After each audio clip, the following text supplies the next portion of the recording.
Dulu ditinggal karena cinta gak bisa bayar tagihan. Saat sukses, pria ini balas mantannya dengan telak, coba gesek perasaanmu di ATM, siapa tahu masih ada saldonya. Yuk subscribe, like, dan komen, hadir, dulu di bawah sebelum kita masuk ke ceritanya.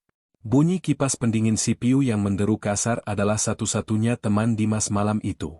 Jam digital di sudut layar monitornya menunjukkan pukul 2.15 pagi. Matanya perih, punggungnya kaku, tapi jarinya masih menari lincah di atas keyboard. Sedikit lagi, dim. Sedikit lagi beres, gumamnya pada diri sendiri, mencoba menyemangati otaknya yang sudah setengah mati. Ia sedang mengerjakan perbaikan sistem database sebuah UMKM logistik. Bayarannya tidak seberapa jika dibandingkan dengan tingkat kerumitannya, tapi Dimas tidak dalam posisi untuk memilih. Di atas mejanya, terselip di bawah tumpukan motherboard rusak, ada amplop tagihan rumah sakit ayahnya. Angkanya cukup membuat siapa saja sesak napas. Ponselnya bergetar. Nama, Vera Hati Merah 2, muncul di layar. Dimas tersenyum tipis, campuran antara rasa senang dan cemas. Jam segini? Halo, Ver? Belum tidur? Kamu yang belum tidur? Pasti, suara Vera terdengar ketus di seberang sana. Lagi ngurusin komputer rongsokan itu lagi, kan? Dimas menghela napas pelan. Ini kerjaan, Ver. Buat nambah-nambah biaya bapak. Kerjaan yang gak ada habisnya, Dim. Tiap kali aku ajak ketemu, kamu sibuk. Malam minggu kemarin kamu batalin janji nonton karena ada server klien yang down. Aku tuh punya pacar apa punya teknisi panggilan sih? Maaf, Ver. Aku janji, begitu proyek ini cair, kita jalan. Ke tempat yang kamu mau. Janji lagi. Bosen aku dengernya. Temen-temenku pada liburan ke Bali sama pacarnya, aku? Nungguin kamu selesai ngoding di kamar kosan sempit itu. Hati Dimas mencelos. Ia tahu Vera kecewa, tapi tuntutan hidup tidak memberinya banyak pilihan. Sabar ya, sayang. Aku lagi usaha keras buat kita juga nantinya. Usaha sih usaha, tapi kalau hasilnya nggak kelihatan, buat apa? Udah aku ngantuk. Jangan lupa tidur, nanti sakit malah nambah biaya lagi. Klik. Sambungan terputus sebelum Dimas sempat menjawab. Ia menatap layar ponselnya yang gelap, lalu beralih ke amplop tagihan rumah sakit. Bug di sistem ini bisa diperbaiki, bisiknya getir. Tapi bug di hidup gue, kayaknya butuh lebih dari sekadar patch. Dimas kembali menatap monitor. Rasa kantuknya hilang, digantikan oleh rasa cemas yang dingin dan menusuk. Ia tahu Vera mulai bosan. Ia merasakannya dalam setiap nada bicaranya, dalam setiap pesan singkat yang semakin jarang dibalas dengan emotikon hati. 2 minggu kemudian, kekhawatiran Dimas mulai terbukti nyata. Vera semakin sulit dihubungi. Alasannya beragam, lembur, menemani ibunya, atau sekadar, lagi me time. Suatu sore, Dimas memutuskan untuk memberi kejutan. Ia baru saja menerima bayaran dari 2 proyek sekaligus. Tidak banyak, tapi cukup untuk mengajak Vera makan malam di restoran steak kelas menengah yang sudah lama Vera inginkan. Dimas menunggu di depan kantor Vera, sebuah gedung perkantoran di pusat kota. Ia berdiri di dekat parkiran motor, memegang helm cadangan untuk Vera.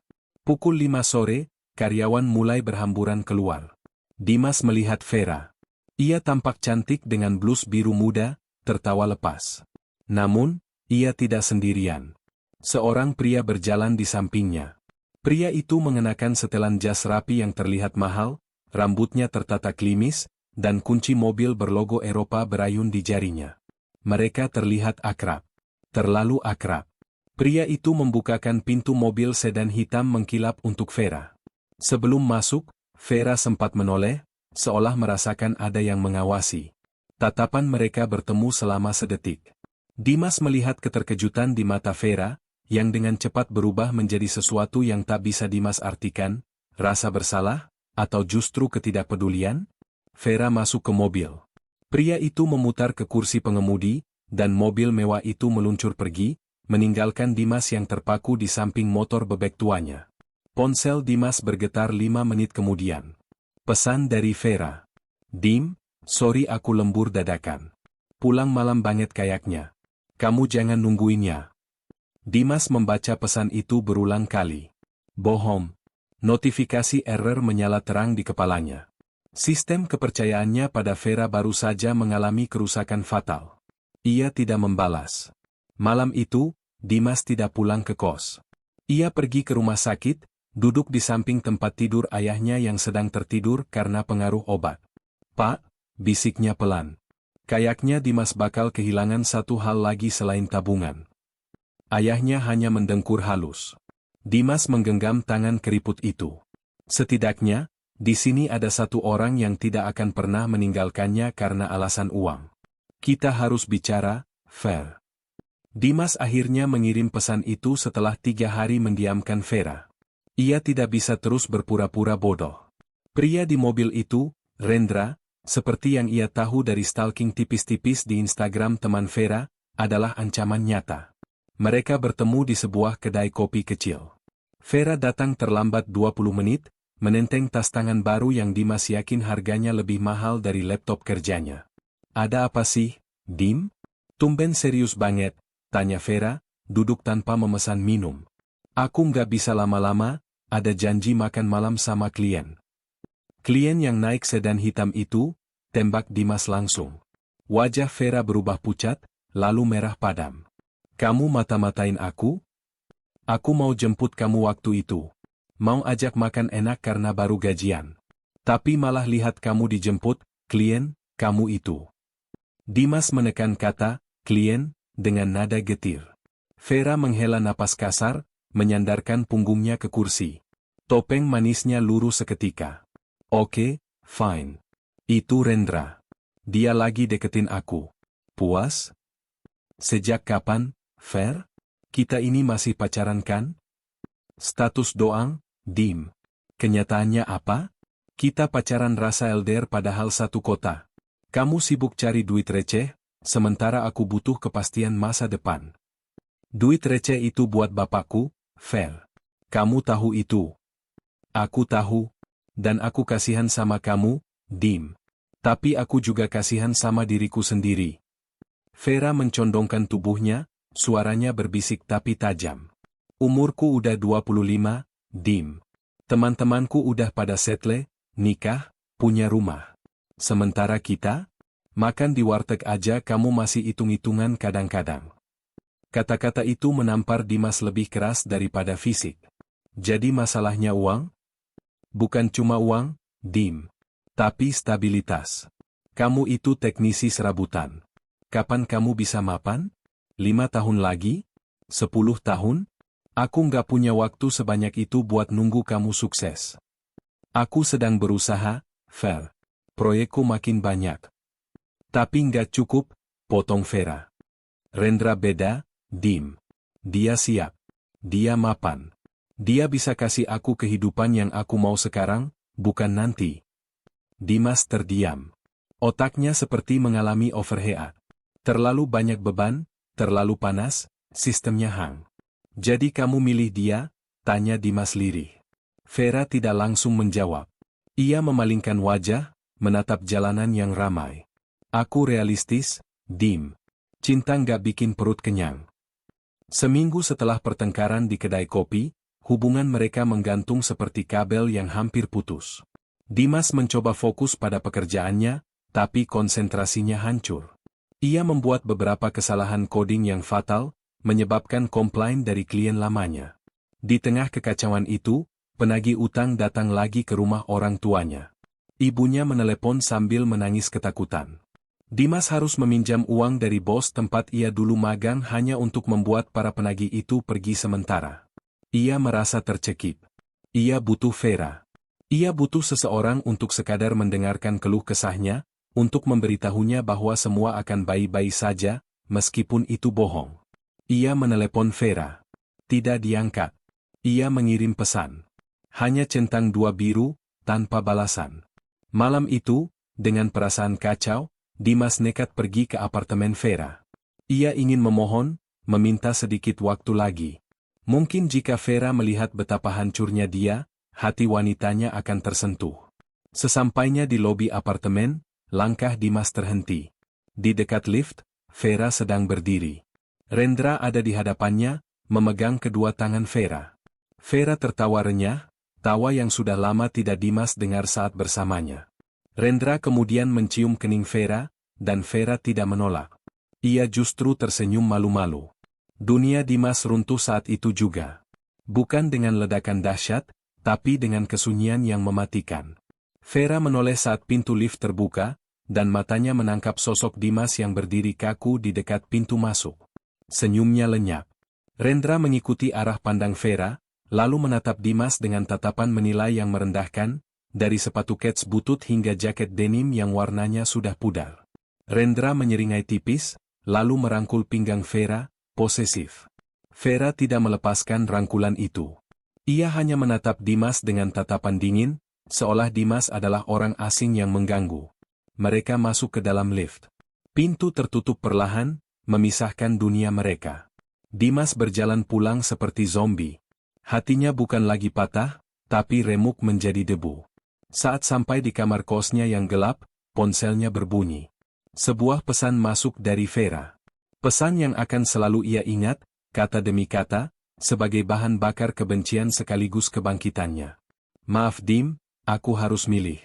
Kamu orang baik, tapi baik aja nggak cukup buat hidup. Kalau cinta nggak bisa bayar tagihan, lebih baik aku bayar perasaan ini dengan kenyataan. Kita putus. Jangan cari aku lagi. Dimas membaca pesan itu. Sekali. 2 kali. Air mata yang sejak tadi ditahannya akhirnya jatuh. Bukan air mata kesedihan, tapi air mata kemarahan yang murni. Dimas tidak keluar kamar selama 2 hari. Ia mematikan ponselnya. Ia membiarkan tumpukan pekerjaan terbengkalai. Ia hanya berbaring di kasur tipisnya, menatap langit-langit yang berjamur. Kata-kata Vera terus terngiang di kepalanya seperti kaset rusak. Cinta nggak bisa bayar tagihan. Benar. Vera benar. Selama ini dia naif. Ia pikir ketulusan dan kerja keras yang jujur sudah cukup. Ternyata dunia tidak bekerja seperti itu. Dunia butuh bukti, butuh angka di rekening, butuh simbol status. Pada hari ketiga, Dimas bangun. Ia mandi, mencukur kumis dan jenggotnya yang berantakan. Ia menatap cermin. Wajah di pantulan itu terlihat lebih tirus, matanya cekung, tapi ada kilatan baru di sana. Kilatan dingin yang belum pernah ada sebelumnya. Ia menyalakan komputernya. Layar menyala, menampilkan desktop yang penuh dengan shortcut program dan folder kerjaan. Oke, dunia, gumamnya. Lo mau kenyataan? Gue kasih kenyataan. Dimas membuka file proyek lamanya. Sebuah konsep software keamanan yang pernah ia tinggalkan karena dianggap terlalu ambisius dan rumit untuk dikerjakan sendiri. Dulu, ia meninggalkannya karena memilih menghabiskan waktu luang bersama Vera. Sekarang, ia punya semua waktu di dunia. Ia mulai mengetik. Baris demi baris kode mengalir deras. Ia tidak lagi merasakan kantuk atau lelah. Rasa sakit hatinya telah bertransformasi menjadi energi yang fokus dan tajam. Malam itu, Dimas yang lama, si pemuda naif yang percaya cinta bisa mengalahkan segalanya, resmi melakukan shutdown. Sistem baru sedang melakukan booting. Dan sistem ini tidak akan memiliki celah untuk perasaan cengeng yang tidak menghasilkan uang. 3 bulan berlalu dalam kabut kode biner dan kafein. Kamar kos Dimas berubah menjadi gua pertapa digital. Dindingnya ditempeli kertas-kertas berisi skema alur data dan algoritma enkripsi.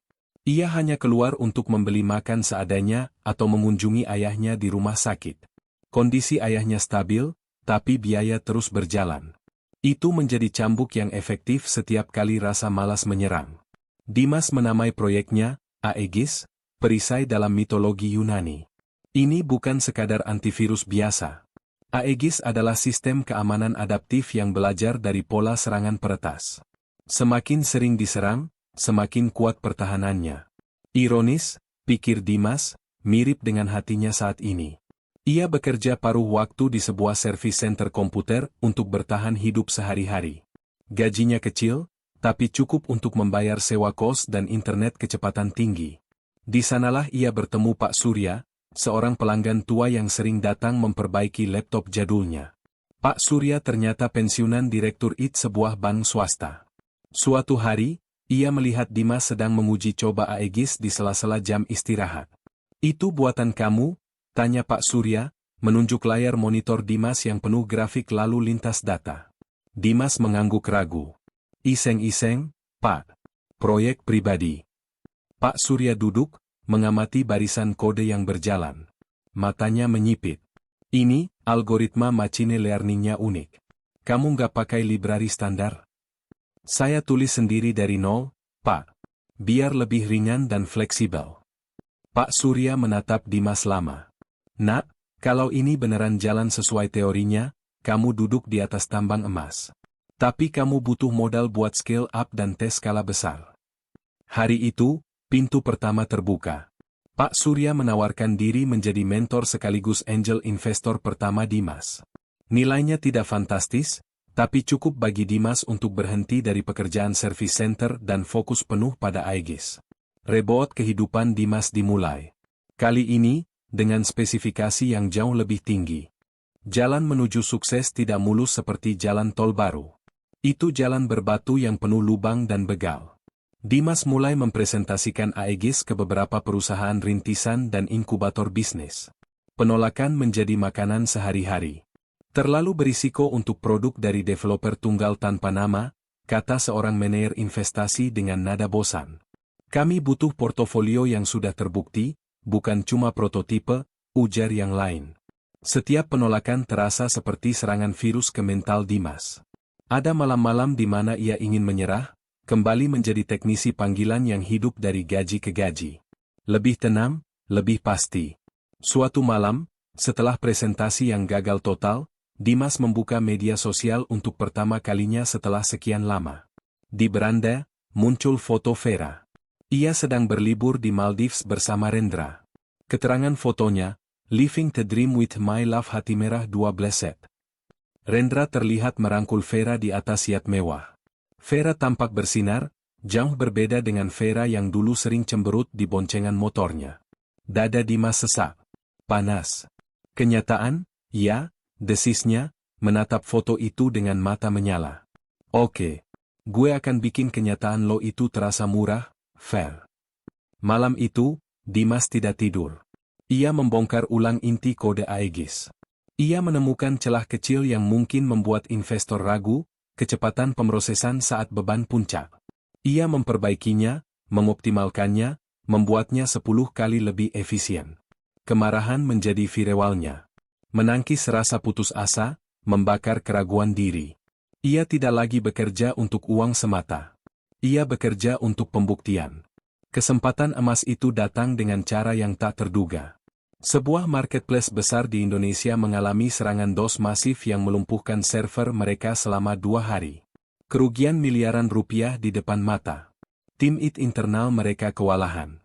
Pak Surya, yang masih punya koneksi di industri, menelepon Dimas jam 3 pagi. "Dim, kamu siap perang? Saya bisa masukin kamu ke war room mereka. Tapi kalau gagal, nama kamu habis sebelum mulai." "Saya siap, Pak. Kapan saya berangkat?" Dimas tiba di kantor pusat marketplace itu dengan hanya membawa laptop bututnya. Ruangan itu penuh kepanikan. Manajer IT berteriak-teriak di telepon, para engineer muda mengetik dengan wajah pucat. "Siapa anak ini, Pak Surya? Kita butuh konsultan senior, bukan mahasiswa magang," bentak si CTO saat melihat Dimas. "Dia senjata rahasia saya. Kasih dia akses ke gateway utama kalian selama 10 menit. Kalau nggak ada perubahan, saya yang tanggung jawab," jawab Pak Surya tenang. Dengan enggan, mereka memberi Dimas akses. Dimas mencolokkan laptopnya, menjalankan Aegis. Dalam hitungan menit, layar besar di ruangan itu mulai berubah. Grafik merah yang menunjukkan serangan lalu lintas data mulai menurun drastis. Aegis bekerja seperti bendungan pintar, memilah mana trafik asli pelanggan dan mana trafik sampah dari bot penyeram, lalu memblokirnya secara otomatis. 15 menit kemudian, situs kembali bisa diakses. 30 menit kemudian, transaksi mulai berjalan normal. Ruangan itu sunyi senyap. Semua mata tertuju pada pemuda kurus dengan jaket hoodie pudar yang sedang menutup laptopnya dengan tenang. Bagaimana kamu melakukannya?" tanya CTO itu, Suaranya bergetar tak percaya. Dimas berdiri, menatap CTO itu tepat di mata. Sistem Bapak kuat, tapi kaku. Aegis, saya belajar dari serangan tadi. Dia sekarang tahu pola musuhnya. Hari itu, Dimas berjalan keluar gedung dengan kontrak senilai ratusan juta rupiah di tangannya. Akses ke dunia baru telah diterima. Uang mengubah segalanya. Lebih tepatnya, uang mempercepat segalanya. Ayah Dimas dipindahkan ke kamar VIP, mendapatkan perawatan terbaik hingga akhirnya pulih total. Ibunya tidak perlu lagi berjualan gorengan di depan rumah. Dimas pindah dari kamar kos sempit ke sebuah apartemen studio di pusat kota. Bukan yang termewah, tapi fungsional dan modern. Ia membeli perangkat komputer tercanggih, membangun server mini di apartemennya. Penampilannya pun berubah. Hoodie pudar diganti dengan kemeja slim fit dan blazer kasual. Rambutnya dipotong rapi di barbershop mahal. Ia tidak melakukannya untuk gaya, tapi karena ia sadar, di dunia bisnis, penampilan adalah kartu nama pertama. Namun, perubahan terbesar terjadi di dalam dirinya. Dimas versi 2.0 lebih dingin, lebih kalkulatif. Ia tidak mudah percaya pada orang baru. Beberapa wanita mencoba mendekatinya, teman dari teman, kenalan di acara networking, tapi Dimas selalu memasang tembok tinggi. Kamu terlalu serius, Dim. Sesekali have fun lah, kata Pak Surya suatu kali. Saya nggak punya waktu buat main-main, Pak. Aegis butuh pengembangan ke versi enterprise, jawab Dimas datar. Baginya, hubungan asmara adalah variabel yang tidak stabil. Terlalu banyak risiko, return on investment-nya rendah. Ia lebih nyaman berurusan dengan kode yang logis dan pasti. Jika ada error, ia tahu di mana harus memperbaikinya. Tidak seperti hati manusia. 2 tahun setelah insiden di marketplace itu, Dimas mendirikan Detek Security. Perusahaannya berkembang pesat, menjadi salah satu pemain utama di industri keamanan siber nasional. Kliennya mulai dari bank, e-commerce, hingga instansi pemerintah. Ia memiliki kantor sungguhan sekarang, dengan 20 karyawan yang ia pilih sendiri. Ia duduk di ruangan CEO yang berdinding kaca, memandang hiruk-pikuk kota Jakarta dari ketinggian lantai 30. Ia sukses. Rekeningnya memiliki digit yang dulu hanya bisa ia impikan. Ia bisa membeli mobil sport jika mau, tapi ia memilih SUV yang nyaman dan aman. Namun, saat malam tiba dan ia kembali ke apartemennya yang sunyi, ia merasakan kekosongan itu. Sinkronisasi hidupnya belum sempurna. Ada file yang hilang. Ia kadang membuka profil media sosial Vera, menggunakan akun palsu, tentu saja. Postingan Vera mulai jarang. Foto-foto liburan mewah berkurang, digantikan dengan status-status galau yang samar. Tampaknya kenyataan mulai menagih bayarannya, Ver, gumam Dimas sambil menatap layar ponsel. Ia tidak merasakan kepuasan sadis seperti yang ia bayangkan dulu. Hanya rasa penasaran yang dingin. Seberapa kuat Vera bertahan ketika cinta yang realistis itu mulai menunjukkan wajah aslinya? Dimas menutup ponselnya. Ia punya rapat penting besok pagi dengan investor asing yang ingin menyuntikkan dana seri B. Itu jauh lebih penting daripada memikirkan masa lalu. Ia sudah mengupgrade hidupnya. Ia sudah siap menghadapi level selanjutnya. Dan kali ini, tidak ada yang bisa menghentikannya. Tidak tagihan, tidak kemiskinan, dan tentu saja, tidak cinta yang palsu. Vera menatap pantulan dirinya di cermin kamar mandi yang mewah namun dingin. Ada lingkaran hitam di bawah matanya yang coba ia tutupi dengan concealer mahal. Di ruang tamu, terdengar suara pecahan gelas. Rendra sedang marah lagi. 2 tahun ini, dongeng, yang ia jalani perlahan berubah menjadi mimpi buruk. Rendra memang kaya, tapi kekayaannya ternyata dibangun di atas fondasi pasir, bisnis investasi bodong dan utang yang menumpuk. Sifat aslinya pun mulai keluar. Rendra yang dulu manis dan royal berubah menjadi pria temperamental dan penuh kontrol. Ia melarang Vera bekerja, membatasi pergaulannya, bahkan mengecek ponselnya setiap hari. Kamu mau kemana? Tanya Rendra tajam saat Vera keluar kamar, sudah rapi. Mau ketemu Mita, Ren. Cuma ngopi sebentar. Pakai duit siapa? Duit aku lagi? Kamu tuh bisanya cuma ngabisin duit, ya. Rendra melempar kartu kredit ke meja. Tuh, pakai. Tapi ingat, limitnya udah mau habis. Jangan boros. Vera memungut kartu itu dengan tangan gemetar. Harga dirinya terasa diinjak-injak, tapi ia tidak punya pilihan. Ia sudah terlanjur bergantung pada Rendra. Teman-temannya yang dulu iri padanya kini mulai menjauh, atau lebih parah, menatapnya dengan rasa kasihan yang terselubung. Di kafe, Mita, sahabatnya, menatap Vera prihatin. Ver, lo kurusan banget. Lo bahagia nggak sih sama Rendra? Vera tersenyum getir. Bahagia itu relatif, TA. Yang penting kan gak pusing mikirin bayar kontrakan.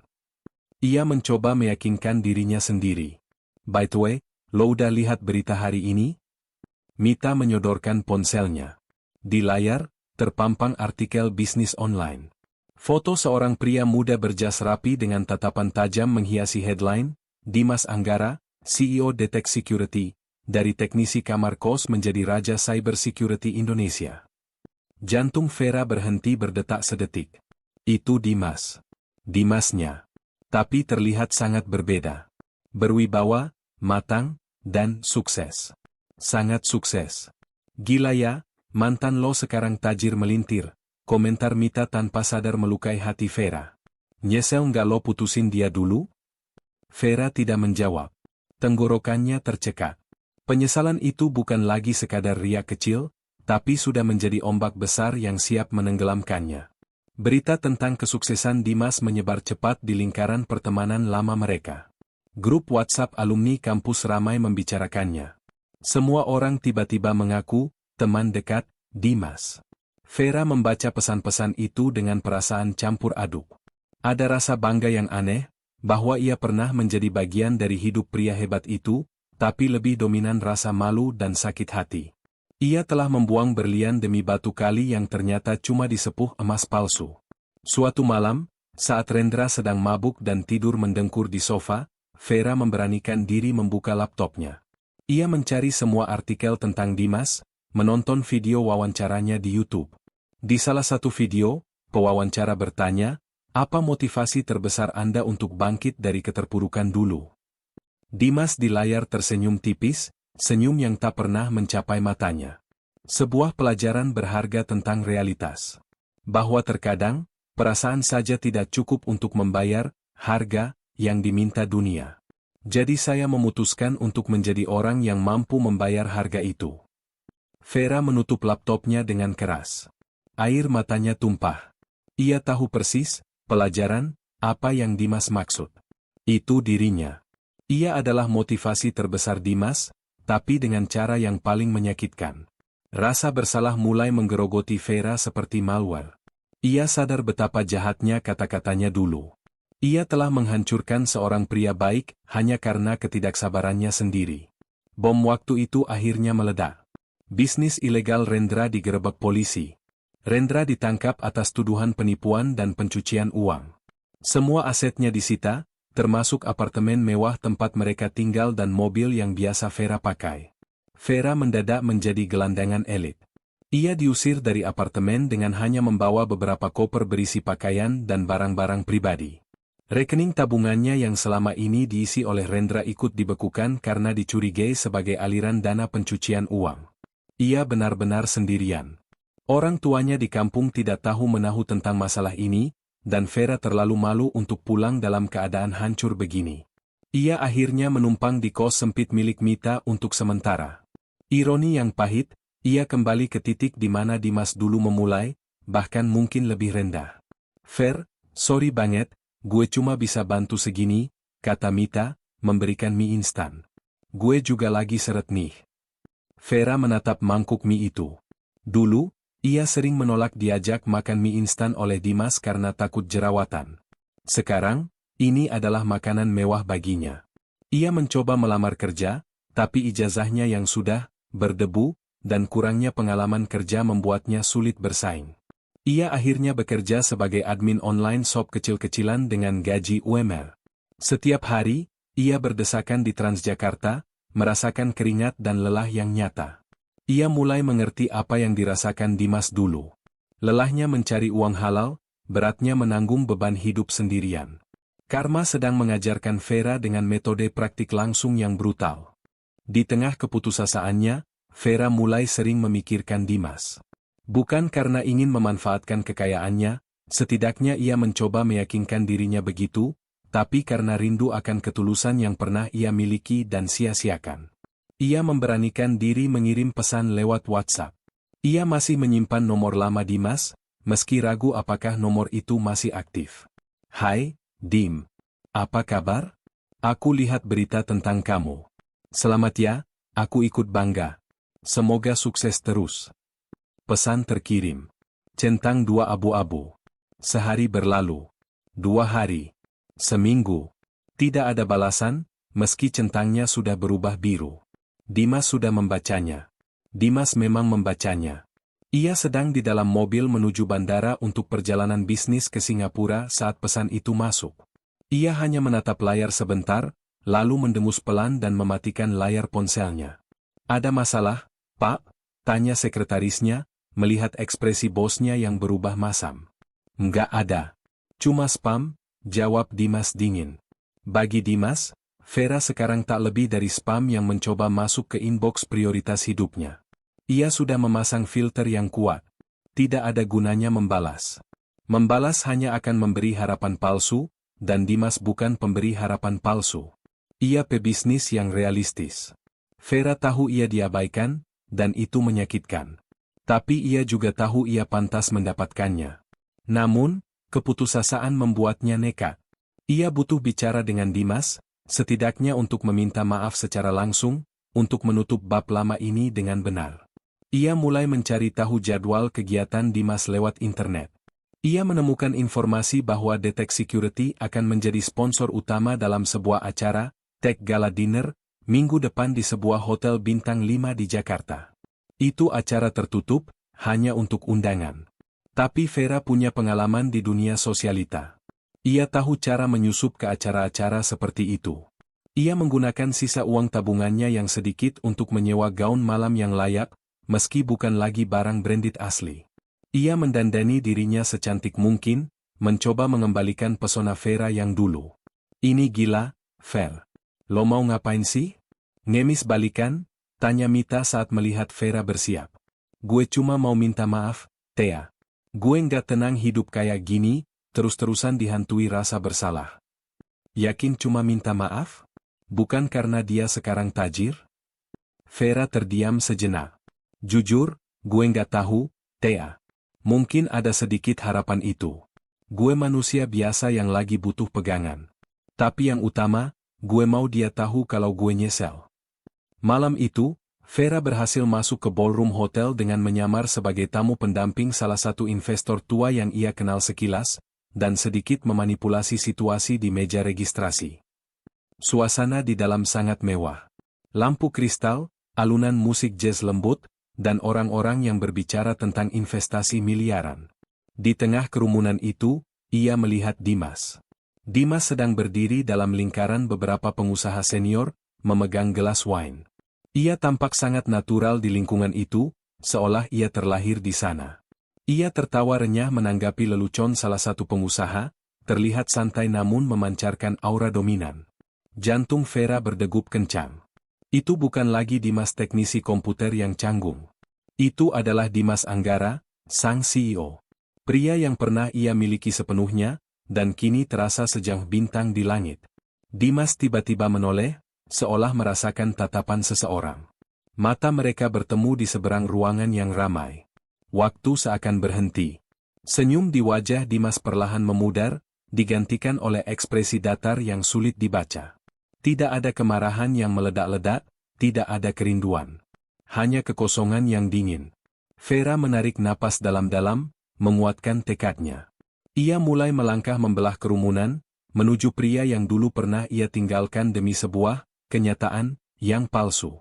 Langkah Vera terasa berat, seolah lantai marmer hotel itu berubah menjadi lumpur hisap. Setiap pasang mata yang ia lewati seakan menatapnya dengan tuduhan, mengetahui dosa masa lalunya. Namun, tatapan Dimas yang kini terpaku padanya adalah yang paling mengintimidasi. Dimas tidak menghindar. Ia justru permisi sebentar dari lingkaran rekan bisnisnya dan berdiri menunggu, seolah memberi Vera kesempatan untuk mendekat. Gestur itu sopan, tapi dingin. Seperti seorang CEO yang menunggu kedatangan klien yang tidak diinginkan tapi harus ditemui demi formalitas. "Hai, Dim," sapa Vera saat jarak mereka tinggal 1 meter. Suaranya sedikit bergetar, kontras dengan musik jazz yang lembut di latar belakang. "Vera," jawab Dimas. Nadanya datar, tanpa emosi. Ia tidak mengulurkan tangan untuk bersalaman. "Lama tidak ketemu. Bagaimana kamu bisa masuk? Saya tidak melihat namamu di daftar undangan." Pertanyaan langsung itu membuat wajah Vera memanas. Dimas yang dulu tidak akan setegak ini mempermalukannya. Ada teman yang ngajak," bohong Vera, matanya bergerak gelisah. "Aku lihat kamu dari jauh, jadi aku pikir sekalian nyapa." Begitu, Dimas menyesap sedikit wine-nya, matanya tak lepas dari Vera. Ia memindai penampilan Vera, gaun sewaan yang sedikit kebesaran di bagian pinggang, tas tangan yang sudah ketinggalan model. Analisis cepat, Vera sedang tidak baik-baik saja. Kalau cuma mau menyapa, kamu sudah melakukannya. Ada lagi? Sikap defensif Dimas membuat nyali Vera menciut. Tapi ia sudah sampai sejauh ini. Ia tidak bisa mundur begitu saja. "Bisa kita bicara sebentar, Dim? Berdua aja. 5 menit. Please." Dimas terdiam sejenak, menimbang-nimbang. Kemudian ia mengangguk singkat ke arah balkon luar yang lebih sepi. 5 menit. Saya ada janji dengan investor setelah ini.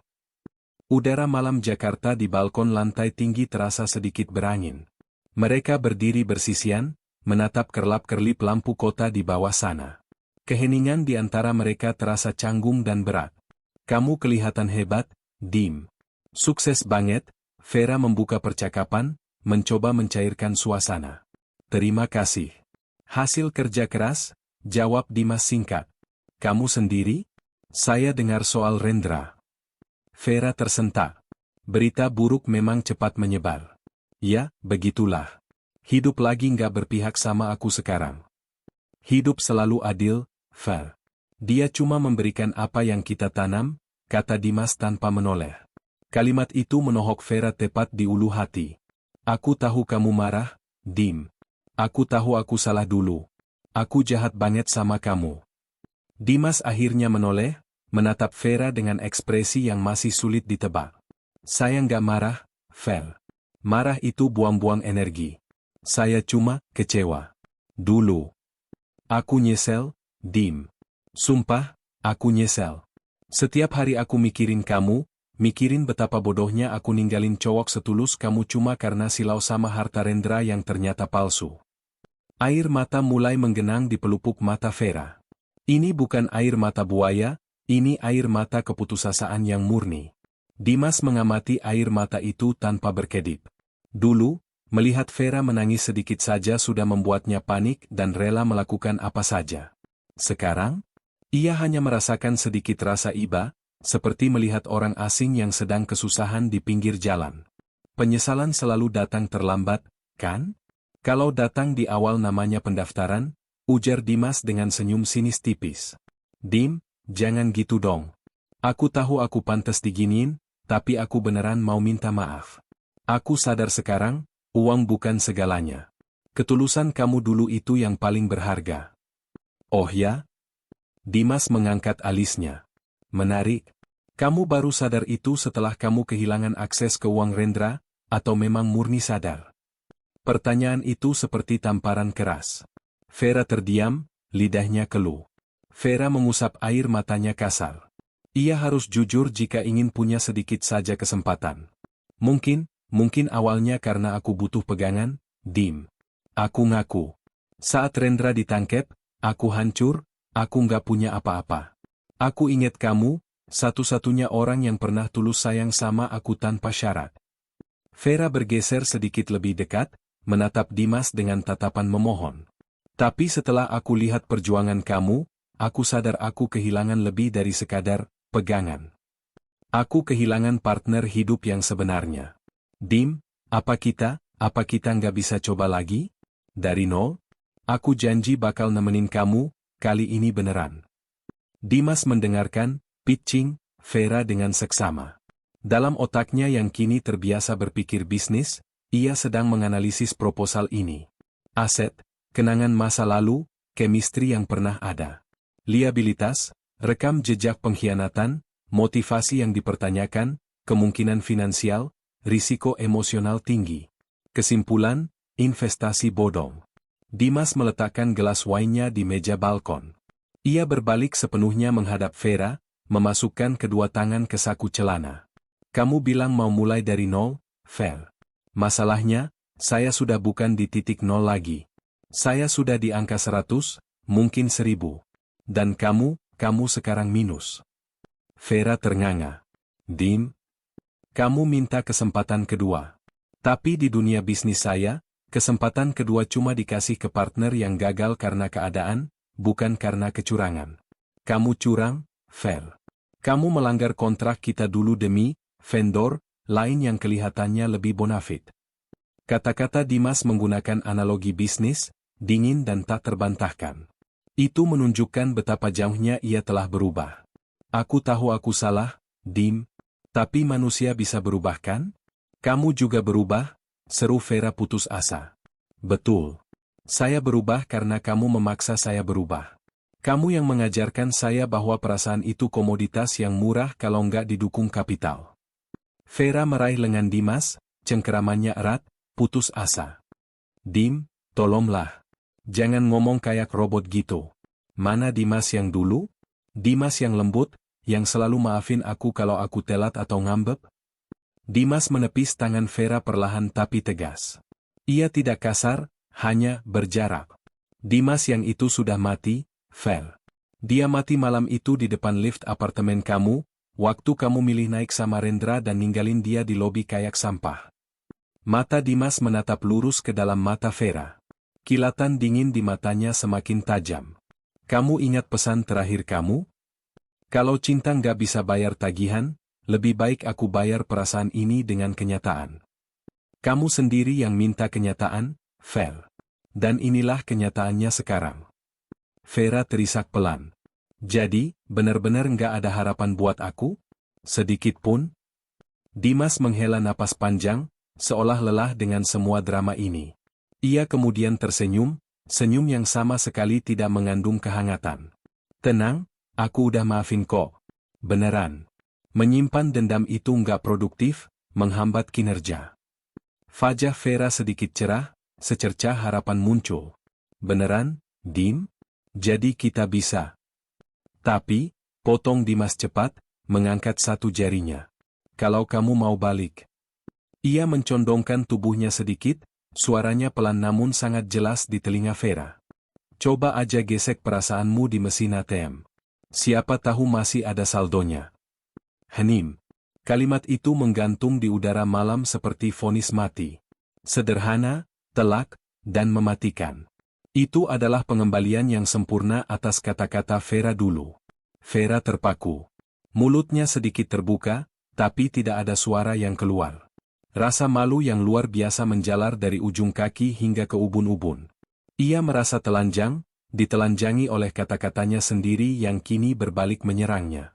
Gesek ditolak, Ver, bisik Dimas, menegakkan tubuhnya kembali. Insufficient funds.